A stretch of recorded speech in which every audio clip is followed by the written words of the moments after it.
개관을 좀 보시면 책 이름이 바로 에즈라라고 하는 그런 이름을 따서입니다. 도움 원조라고 하는 이름을 가졌는데 이 에제르라는 단어는 하나님께서 도우신다라는 뜻입니다. 하나님의 도우심으로 1차 포로기한, 성전 재건, 2차 포로기한, 말씀 여러 율법 낭독, 3차 포로기한 다 되었거든요. 그런 의미에서 이제 에제르라는 이름을 따서 그 책 이름이 지어졌고, 기록자를 보시면은 근데 그 앞에서도 여러분 우리가 사무엘상하, 열왕기상하서를 통해서도 원래는 히브리 성경이 한 권으로 받지 않습니까? 그런데 원래 히브리 성경에는 에스라와 느헤미야가 한 권으로 되었었다고 합니다. 그런데 그거를 이제 70인역 활라 성경으로 번역을 하면서 그 이후에 이제 그 오리게네스 이후에 두 권의 책으로 이제 라틴어 성경과 제롬 번역을 하면서 제롬 성경, 라틴어 성경으로 제롬 번역을 하면서 두 권의 책으로 분리가 되었다는 것 여러분 참고로 알으시면 되겠습니다. 그리고 기록자를 좀 보시면은 기록자는 바로 에스라입니다. 2차 포로 귀환자들을 인솔한 사람인데 7장에 나오는데 그분의 의해서 이 에스라서가 기록되었다라고 보고 있습니다. 레이지파 아론의 16대 손입니다. 제사장이고요. 그리고 그러다 보니까 이 제사장이 포로로 끌려가서 뭐 했냐면 이 나라가 멸망한 이유를 보니 율법을 말씀대로 안 지킨 것입니다. 그래서 이제 율법을 연구하면서 율법에 능한 서기관으로서도 이 자격이 갖춰진 분이라고 할 수가 있습니다. 그리고 느헤미야 동시대 사람. 이 에스라는 그래서 성경을 2차 포로를 귀환하고 결심한 이유는 가서 율법 가르쳐야 돼. 근데 그때 아닥사스다 왕이 이 강서편 저쪽에 자꾸 반란 세력이니까 너 가서 좀 말씀 좀 가르쳐라. 이런 의미도 같이 포함되어져서 오시게 되는 그런 부분이 있습니다. 그래서, 이런, 배경하에서 바로 제사장이었고 율법에 능하신 분이 오셔서 그래서 율법을 낭독하고 백성들에게 율법을 가르치는 사역을 하십니다. 배경을 보시면은 역사적으로 보면은 고레스 원년부터 아닥사스다 1세 통치까지 아까 말씀드린 대로 그렇습니다. 그리고 3차에 걸쳐서 포로 귀환 과정을 이제 기록한 그런 과정들이 에스라서에 다 나타나고 있고, 그리고 느헤미야서에는 이제 2차 포로 귀환해서 행한 일들이 나타나고 있는 걸 볼 수가 있습니다. 그래서 이 에스라의 배경은 하게스갈의 에스더, 느헤미야, 즉 포로 후기의 모든 문서들이라고 할 수가 있고요. 에스라서의 배경은 성전 건축과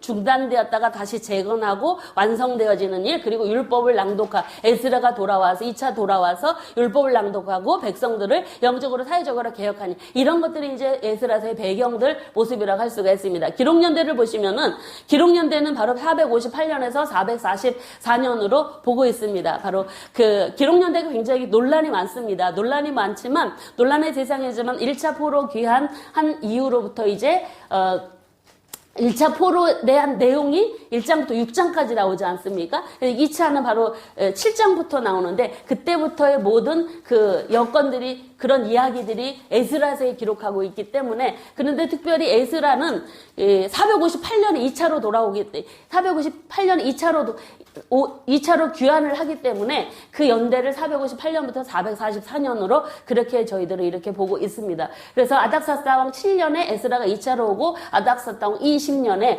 느헤미야가 3차로 귀환하는 그런 연대를 볼 수가 있습니다. 기록 목적을 보시면은 기록 목적은 1차 포로 귀환과 더불어 파괴되어진 예루살렘 성전을 재건하는 과정들을 알려주기 위해서 기록을 하였고요. 그리고 백성들에게 율법을 낭독하고 그리고 백성들을 영적으로, 도덕적으로, 사회적으로 개혁을 돕기 위해서 기록했다고 볼 수가 있습니다. 이런 기록 목적 하에 1차, 2차, 3차 포로 귀환이 되어진 것입니다. 그래서 첫 절에는 바로 바사왕 고레스 원년에 하나님께서 하나님의 예레미야를 통해서 주신 말씀을 이루려고, 즉 포로 70년 이후에 귀환하시겠다라고 약속하신 바로 그 말씀을 이루게 하시려고 포로 귀환령이 내려졌다라는 말씀, 예레미야 25장에 나타나고 있는 말씀을 이루게 하시려고 온 나라에 조서도 내리고 공포도 했다라는 말씀으로 시작을 하여서 마지막은 바로 사회개혁의 하나의 이방 여인과의 통혼의 문제로 이제 이 에스라서가 맞춰지는 것으로 끝절이 되어집니다. 근데 이스라엘 백성들이 포로 귀환의 성전을 건축하고 율법을 낭독해서 보니 이방인들과의 결혼 문제가 심각했었습니다. 왠고하면 이 이방인들과의 결혼은 사실은 우상 우상 숭배와 관련되어져 있기 때문입니다. 그래서 이방 여인과 결혼함으로 인해서 아니 그 하나님 그 이방 여인도 하나님 성님은 괜찮습니다. 루시나 라합처럼. 그런데 그 여인들은 오히려 이방 우상을 섬기도록 유혹하는 일들 때문에 하나님께서 이방 여인과의 이 통혼을 율법에 따라서 여기서 금지한 것을 바로 예스라서 마지막 10장의 내용으로 맞춰지고 있는 걸 볼 수가 있습니다. 전체 보기를 좀 보시면은 두 부분으로 나누어지는데 10장의 내용을 에스라서 10장의 내용을 6장까지 1장부터 6장까지는 1차 귀환과 이 성전 건축이고 그리고 7장부터 10장까지는 2차 귀환과 백성의 개혁 대응으로 나타나고 있습니다. 여러분 그냥 이것 전체 보기 하나로도요. 사실은 그냥 이 에스라서의 모든 내용들이 다 설명되어질 수 있는 부분들입니다. 그래서 아까 설명을 드렸듯이 1장이잖아. 1차 포로 귀환 그리고 성전 건축을 위한 목적으로 온 분들 1장에는 귀환이 어떻게 되었는가 2장에는 포로 귀환자 명단이 나옵니다. 3장에는 그 성전 건축을 하려고 기초를 세웠는데 방해 공작이 있었습니다. 그래서 바로 조서가 내려지고 방해 공작 때문에 성전 재건이 중단되지 사건이 4장에 나오고 있고요. 그리고 나서 그 다음에 몇 년이라고 그랬죠? 16년 내지 14년 동안 중단되었다가 바로 학개스가랴의 활동을 통해서 성전 재건이 이루어진 이야기가 5장부터 이루어집니다. 그래서 건축이 시작되어지고 4년 만에 완공되어진 이야기가 5, 6장에 나타나고 있습니다. 그리고 이 성전이 다 완공된 다음에 그 다음에 2차로 이제 에스라가 등장을 하는데 에스라가 등장을 하는 이유는 바로 성전이 재건이 됐지 않습니까? 그러고 나서 이제 거기에 가서 말씀들을 가르치려고 2차로 귀환하는 내용들 그래서 80년지 60년에 공백이 있다라는 부분 말씀드렸고 그래서 7장에는 에스라가 귀환하는 과정을 기록하고 있습니다. 그래서 귀환하는 과정이 쉽지 않았었습니다. 그래서 그 과정들 하나님이 도우심으로 되었다는 내용들이 나타나고 있습니다. 그래서 또 8장에는 그 귀환자 명단이 나타나고 있습니다. 그래서 2장과 8장에는요, 귀환자 명단이 나타나고, 나중에 백성의 개혁 내용이 9장, 10장에 나오는데, 여기에는 또, 이방 여인과 결혼한 사람의 명단이 나오는. 그래서 이 하나님 앞에 명예로운 이름도 있고, 또 불명예스러운 이름의 명단들이 에스라서에 등장하고 있는 걸 확인해 볼 수가 있습니다. 그래서 내용을 좀 자세하게 간단하게 말씀을 드리면, 먼저 스룹바벨과 귀환자 명단인데요. 스룹바벨이 총독이고 여호사는 대제사장입니다. 두 사람의 인도하에 1차 포로 귀환이 이루어집니다.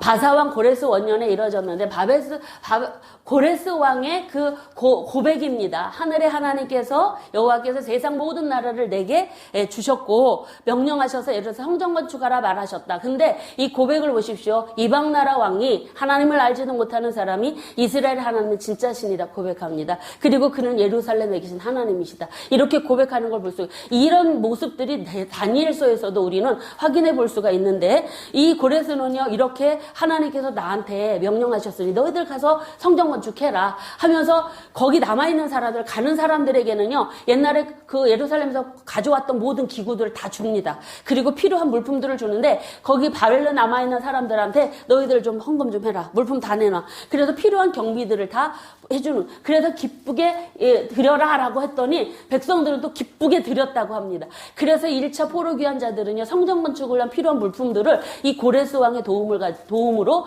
가지고 돌아오게 되어집니다. 70년 만에 돌아오는 이들입니다. 그러고 나서 이 포로 귀환의 그런 기록들을 보시면 여기 리푸르라고 하는 이곳에서 바벨론 리푸르라고 하는 이곳에 거의 유대인들이 같이 이렇게 좀 모여 살았다고 합니다. 이곳에서 위에 빨간 줄과 이 파란 두 통로가 있는데 귀환 로가 있는데 이 빨간 로는요 멀지만 안전한 길, 파란 길은 가깝지만 험한 길이었다고 합니다. 1차 귀환로는 여기가 먼 길이 약 1200km 정도 된다고 하는데 먼 길은 1차 귀환자들이 제일 많습니다. 4만 9천 명 이상이 나오기 때문에 먼 길이지만 안전한 길로 왔습니다.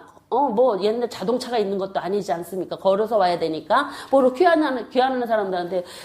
그래서 먼 길이지만, 안전한 길로. 근데 이 3차는요, 2차는 에스라와 느헤미야는 급했었거든요. 빨리 가서 율법도 가르쳐야 됐고, 성벽이 건축되어지지 않아서, 성전은 건축되어지만 백성들이 이방인 때문에 또한 들짐승 때문에 고통당한다는 소식을 듣고, 느헤미야가 빨리 고국을 가고 싶은 마음에 에스라와 느헤미야는 이 빠르지만 험한 길을 타서 이렇게 귀환했다라는 거 여러분들이 참고적으로 아시면 좋겠습니다. 그래서 2장에는 귀환자 명단이 나타납니다. 이 사람들은 어떤 사람이었냐? 페르시아에서 70년 살았으면 어느 정도 기득권을 가지고 살 수 있는 안정된 삶을 살 수 있었겠지만 그걸 다 포기하고 온 것입니다. 오직 뭐 하러요? 성전 건축하러. 그런 귀한 사람들을 하나님께서는 성경에 이름을 일일이 기록하도록 하는데 성경에는 49,897명이라고 기록을 합니다. 이 성경에 등장하는 모든 인원수는 남자 인원인 거 아시죠? 여자는 인원에 들어가지 않습니까? 그래서 아마도 그러니까 추측해보기에는 뭐 어디 자료는 뭐 모르겠지만 우리가 추측해보기로는 여자들도 왔다면 어린아이들도 왔다면 헐 많은 인원이 오지 않았을까 그렇게 우리는 예상해 볼 수 있습니다. 이 사람들은 하나님께 존귀한 자들이요 의미 있는 사람들입니다. 성전 건축이라는 목적을 가지고 이루러 왔습니다. 그래서 그들이 이제 와서 성전에 건축하려고 그 기초돌을 도니까 바로 그래서 기초돌을 돌기 위해 하나님께 먼저 번제를 드립니다. 번제를 드린다라는 것은 헌신의 의미입니다. 하나님 우리가 이제부터 하나님께 헌신하며 이거 성전 건축하겠습니다. 라고 그렇게 했었습니다. 근데 예루살렘에 이른 지 2개월 만에 성전 건축하기 위해서 성전 기초돌을 쌓는데도 그런데 그때는 뭐 70년이 지났으니 거의 그 땅은 다 방치되어 있고 막 폐허가 된 상황이었었습니다. 그런데도 그들은 기초돌을 놓고도 감격합니다. 즉 학계 선지자는요 원래 포로민으로 끌려갔던 어렸을 때 포로로 끌려가서 70년 있다가 돌아오신 분이라고 하는데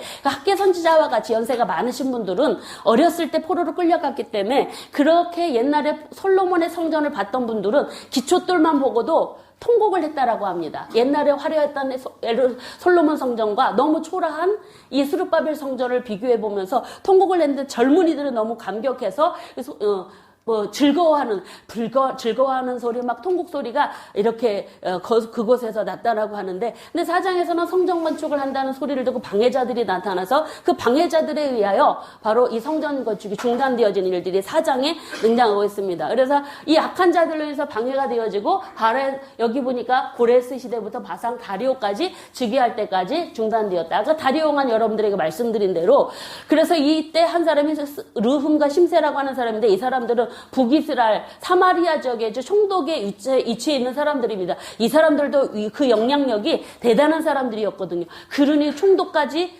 바벨론 페르시아 왕까지 움직이면서 조서를 받아서 성전 건축을 방해한 세력들, 굉장한 세력들이었지만 그래서 이제 성전 건축이 되어지지 못하게 되어졌는데 여러분 성경에서 여러분 하나가 조금 의문이 나는 부분들이 있는데 아수에로 왕이 성경을 보면 또 아수에로가 여기 성경 고레스 때부터 바사왕까지 16년 동안 성전 건축에 대한 중단 이야기가 나오는데 여기 또 아수에로 왕 즉위할 때 아닥사스 왕 이야기가 나옵니다. 아수에로 아닥사스 왕 더욱 후대인데 여기 왜 이렇게 기록됐느냐. 그래서 우리는 보통 이거를 앞에 이 내용과 뒤의 내용을 이 5장과 6장의 내용을 한 내용으로 싸잡아서 무슨 얘기를 하냐면 이 아하수에로 왕과 아닥사스다 왕에 대해서 오해를 하고 좀 잘못 이해하는 경우들이 있습니다. 그 부분에 대해서 책에 팁이 되어졌었습니다. 그런데 앞에 보면은 왜 왕이 이렇게 차이가 나느냐? 성전 방해해서 스톱되어진 그 왕은 고레스부터 다리오 왕인데 이 부분에서 여러분 팁에서 보시듯이 방해일이 성전을 방해하는 일에 있어서는요 다리오 왕 때뿐만이 아니라 그 이후에도 아닥사스 왕 때까지 지속적으로 유대인들을 괴롭혔다는 의미로 다른 사건을 들어서 여기다가 추가로 설명했다라고 보시면 되겠습니다. 그래서 이 아수에로 왕이 다른 고레스 왕이다 또는 이 아닥사스 왕이 다리오 왕을 잘못 썼다라는 그런 의견들도 있는데 또라고 하는 이 조사를 통해서 보면은 다른 사건임을 보면서 이 사건을 기록한 이유 6절을 기록한 이유는 이스라엘 백성들이 성전 건축한다는 소리를 듣고 바로 방해하는 세력들이 지속적으로 이 아닥사스 왕 때까지 있었다라는 것들을 여기서 알려주기 위해서 이렇게 이 부분들이 기록되고 있다라는 부분들 여러분 성경 오해하시지 않도록 그렇게 말씀을 드립니다. 그래서 여기 이제 4장에는 그래서 4장 여기 5장에는요 이 성전 건축에 대한 이야기지만 그래서 아하수에로 아닥사스 왕 이야기는 성광 이야기입니다. 그래서 바로 성곽 이야기 때 누구냐면 아닥사스다 왕 때 누가 오죠? 2차로, 3차로? 예, 느헤미야가 성벽 건축하러 오지 않습니다. 그때 이야기로 이해하시면 여러분들이 큰 오해가 없으시겠습니다. 그래서 그 부분들을 여기 이제 PPT 내용인데 여러분 책에 팁 처리되어져 있습니다. 그래서 유대 성전 건축하려고 하는데 얼마나 방해자들이 많았는가를 우리는 여기서 확인해 볼 수가 있는 부분이라고 할 수가 있습니다. 그리고 나 성전 건축이 이제 그래서 재건이 되어지는데 이때 사이에 학계와 스가랴 활동을 통해서 성전 재건되었다라고 여러분 앞에서 말씀을 드렸습니다. 그래서 그 학계와 이또의 손자 스가랴 이야기가 5장 1절에 선지자들이 등장을 하고 있습니다. 그 과정을 이제 그 학계를 통해서 보면은요, 학계 선지자가 먼저 활동하고 다리오 왕의 조서가 내려지고 그 다음에 성전 재건이 급속도로 이루어졌고 나중에 이제 스가랴가 학계보다 2개월 후에 그 예언 활동을 하게 되어집니다. 학계 먼저 오고 그다음 스가랴 먼저 오고. 그 부분들을 이제 이렇게 학계와 스가랴 선지자의 활동을 통해서 바로 성전 건축이 시작되어져서 520년에 시작돼서 4년 만에 516년에 완성되어진 부분들이라고 할 수가 있습니다. 그래서 이런 부분들을 이제 여러분 에스라서에 나타나고 있는 부분은 성전 방해와 성곽 방해 이런 부분들이 함께 이야기가 되고 있다라는. 근데 그걸 분리해서 생각을 해보면 성전 건축 방해는 에스라서, 성벽 방해는 느헤미야서에 자세하게 나와 있습니다. 그래서 여러분 느헤미야서 이제 공부하면 얼마나 느헤미야를 죽이려고 아주 모의하고 그랬는지를 이제 자세히 성경에 나타나고 있는데 그 부분을 여기에서 통합적으로 설명하고 있다라고 그렇게 보시면 되겠습니다. 그래서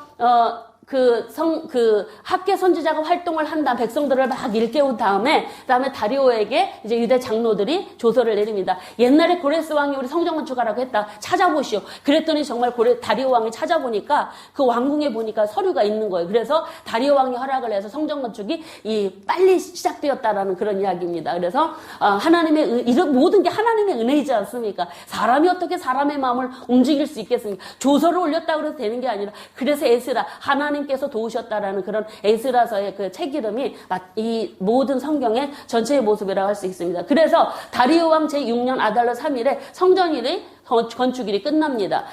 그래서 이제 에스라는 이들은 성전 건축을 한 다음에 뭐 하냐면 6월절을 지킵니다. 그래서 6월절 70년 동안 못 지켰겠죠. 바벨론에서. 그래서 6월절을 지키고, 그러고 나서 이제, 그 다음에 몇 년 후라고 말씀을 드렸죠. 그러고 나서 이제 80년에 60년 후에 이제 2차로 아닥사스다 왕 때, 고레스 왕 뛰어넘어서 아닥사스다 왕 때 이제 에스라가 등장하는, 귀환하는 내용인데 그 사이에 에스더서가 있습니다. 아스와르 왕 때 에스더 사건이 6장과 7장 사이에 있다라는 걸 기억하시고, 그리고 이 7장 과정을 좀 말씀을 드리도록 하겠습니다. 그래서 이제 아닥사스다 왕이 조서를 내려서, 왕위에 오를 때 조서를 내려서 에스라를 보내는 과정입니다. 그래서 에스라의 소개, 에스라가 어떤 사람인가? 바로 아론의 16대 송. 그래서 에스라가 어떤 일을 했냐면 율법을 연구하고 준행하면서 율례와 규례를 이스라엘에 가르치기로 결심을 하였다. 성경을 연구하다 보니, 성경을 읽어보니 자신들의 잘못을 깨닫고 회개하게 되었고 성경의 중요성을 깨닫게 된 것입니다. 그래서 에스라가 귀환의 결심을 하게 되어지죠. 그래서 아닥사스다 왕에게 이제 도움을 요청하고, 그런데 아닥사스다 왕도 자기 편을 만들기 위해서 흔쾌히 보내는 일들이 에스라 시대에도 일어났고 느헤미야 시대에도 일어나는 걸 볼 수가 있습니다. 그래서 근데 에스라는 함부로 움직이지 않습니다. 이렇게 하나님의 도우심을 얻어서 이렇게 가서 빨리 성경을 가르치고 싶은데, 그런데 준비를 합니다. 영적 준비를. 어떻게 준비를 하냐면 가서 백성들을 다스리려면 레위인도 있어야 되고 제사장이 있어야 됐습니다. 그래서 그 제사장들을 찾아보니까 금식을 선포하고 준비를 하는데, 준비를 하고 나서 제사장들과 레위인들을 찾아보니까 없는 거예요. 그래서 그 일을 아주 힘들게 해서 바로 그 사람들을 모아서 2차 귀환을 하게 되어지는 그런 모습들이 나타나고 있습니다. 그래서 왜 80년과 60년이냐? 1차 포로 귀환이 있은 다음에 80년입니다. 1차 포로 귀환이 바로 537년이지 않습니까? 그리고 나서 성전 건축한 게 516년입니다. 그 이후로 60년 후에 에스라가 귀환한 거 2차 귀환입니다. 에스라 2차 귀환 450 아까 제가 계속 457년 그랬잖아요. 458년 아까 보셨죠? 그래서 여러분 그렇게 연대 차이가 이렇게 있다라는 걸 보시면 되겠습니다. 그래서 아닥사스다 왕의 조서를 받고 그리고 영적 준비를 하고 귀환을 하게 되어지는데 이때도 방해가 있습니다. 귀환하는데 그런데도 그는 방해를 다 이기고 하나님의 도우심 속에서 4개월 만에 예루살렘에 도착했다라고 그렇게 성경은 기록하고 있습니다. 그래서 이렇게 돌아오는 길이 짧은 길 4개월이면 먼 길은 더 멀었겠죠. 1차 때는 굉장히 더 긴 시간 동안 왔다는 걸 볼 수가 있고 9장부터 10장에는 이제 이스라엘 백성들의 통운, 그러니까 영적 준비를 하는 그런 과정들이 나타나고 있습니다. 에스라가 돌아와서 백성들에게 이제 그들의 신앙을 개혁하는 모습들이 나타나는데 이때 이제 제일 먼저 뭘 하냐면 성경을 연구하니까 이방인, 암몬과 모압인들은 모압 사람들은 하나님의 성에 예배 자리 못 온다라는 걸 먼저 구분을 해버립니다. 성경대로 합니다. 그러고 나서 들어보니까는 이방인들과의 통혼 문제가 누가 방백과 지도자들이 심각하다라는 걸 알게 되어지고 그래서 그 부분들을 이제 이야기를 합니다. 이 당시에 이방인들과 포로 귀환한 남자들이 결혼을 하게 된 이유는 바로 무슨 얘기냐면 어쩌면 생활의 안정을 위해서 그랬지 않았을까라는 부분들이 나타나고 있는데 이 이방인들과의 통혼하는 문제가 방백들이 으뜸이 간다라는 소식을 알고 이 에스라가 통해 자복을 하죠. 회개 기도를 합니다. 그래서 9장 3절로 보면은 이 에스라의 막 통해 자복하는 기도의 회개 기도의 내용이 나타나고 자기 문제를 놓고 이렇게 통해 자복할 수가 없습니다. 근데 백성들의 모습을 놓고 이렇게 하나님께 우리는 자기만을 위해서 기도하는데 이렇게 성경에 나와 있는 모든 믿음의 사람들은 백성들을 위한 기도를 하더라고요. 느헤미야도 그렇고요. 그러면서 이렇게 기가 막혀 갖고 하나님 앞에 통해 자복하는 내용들이 이렇게 나타나고 있습니다. 성경을 아는 사람이니까 하나님 앞에 얼마나 큰 죄를 저지르는가를 깨닫게 된 것입니다. 그래놓고 이렇게 기도를 이렇게 뭐라고 고백하려면 이 9장 13절 우리 하나님이 우리 죄악보다 형벌을 가볍게 하시고 이만큼 백성을 남겨주셨는데 그런데 정신 못 차리고 아직도 율법을 어기고 있다. 이 얘기를 하고 있는 것입니다, 여러분. 이 내용이 9장 13절 내용이 에스라서의 핵심입니다. 에스라는 성경을 들여다보니 하나님께서 우리 멸망당에 다 죽어 마땅한 존재들인 걸 알게 된 것입니다. 그런데 하나님께서 그나마 그래도 백성들을 살게 하셔서 이렇게 귀환해서 성전 건축까지 하게 하시는데 그런데 아직들로 지도자들이 정신 못 차린 걸 알고는 통해 자복하는 내용입니다. 하나님 이만큼 우리를 남겨주셨는데 하면서 그러면서 하나님 앞에 에스라가 일어나서 백성들 앞에 그래서 고백하는 하나님 앞에 내가 감히 서지도 못하겠습니다. 부끄러워서 하나님 앞에. 하나님께서 죄송스러워서 내가 아무것도 못하겠습니다. 라는 그런 애타는 마음으로 회개 기도하는 모습들이 나타납니다. 그렇게 에스라가 통해 자복하면서 기도하니까 백성들한테 뭐라고 했냐면 너희들 말씀을 따라서 제대로 살아야 한다. 라는 그런 얘기도 하면서 그래도 백성들이 다 모입니다. 어린아이부터 에스라 앞에. 그래서 모여서 뭐라 하느냐. 모인 그들에게 맹세를 시킵니다. 하나님 말씀대로 우리가 언약을 따라서 살아야 우리가 살 수 있다. 라는 말씀 따라 백성들에게 그 언약을 하도록 만듭니다. 그래서 예루살렘에 모여서 하나님의 말씀대로 언약하는 내용들이 이제 그 하나님 앞에 그 회개를 이루기 위해서 모인 모습들이 바로 언약 맺으러 모입니다. 그래서 그들에게 이방 여인을 맞이한 사람들을 다 명단 조사를 하게 해가지고 그들을 이제 다 내보내는 그런 일들을 하는 모습으로 이제 이 에스라서가 맞춰지고 있는데 사실은 2장과 8장에는 포로 귀환 자와 1차 포로 귀환 자와 포로 귀환 명단이 나온다고 말씀을 드렸습니다. 근데 10장에는요, 포로 귀환 한 사람들 중에 이방 여인과 결혼한 남자들의 명단이 나타나고 있습니다. 불명예스러운 이름과 명예스러운 이름이 이 에스라서에 담겨 있는 것을 볼 수가 있습니다. 그래서 에스라는 너무 급하니까 하나님 앞에 진노가 떨어질 것 같은 거예요. 왜? 포로 귀환에서 이만큼 남겨줬는데도 정신 못 차리고 이렇게 이방인 하나님 율법을 어기니까 당장이라도 하나님께서 이 백성들 다 또 치실까 봐 두려워서 빨리 니네 이혼해라. 이거 에스라가 했습니다. 그래서 여기 보이는 거죠. 하나님께서 우리 죄악만큼 형벌을 가볍게 하시고 70년이 가볍다고 여기는 거예요. 성경을 들여다보니까. 말씀의 능력을 깨달은 에스라의 모습을 볼 수가 있습니다. 그래서 말씀을 통해서 백성들을 개혁해 나가는 이 에스라의 모습이 사실은 에스라서로 끝나는 게 아니라 느헤미야서에도 등장하고 있는 걸 우리가 볼 수가 있습니다. 그래서 이 에스라서를 정리하면서 말씀을 드리면 이 포로 귀한 공동체는 누구냐? 포로로 끌려간 사람들, 귀환한 사람들, 이 사람들은 누구냐? 여러분 예레미야 25장에 보면 하나님께서 이 백성들 다 쓸어 없앨 수도 있었는데 그나마 그래도 좋은 무화과로 기대감을 가지고 이 백성을 다시 하나님의 왕국, 하나님 신정 왕국을 세우려고 다시 이들을 통해서 시작하시려고 하신 좋은 무화과들입니다. 사실은 이 귀한 공동체는.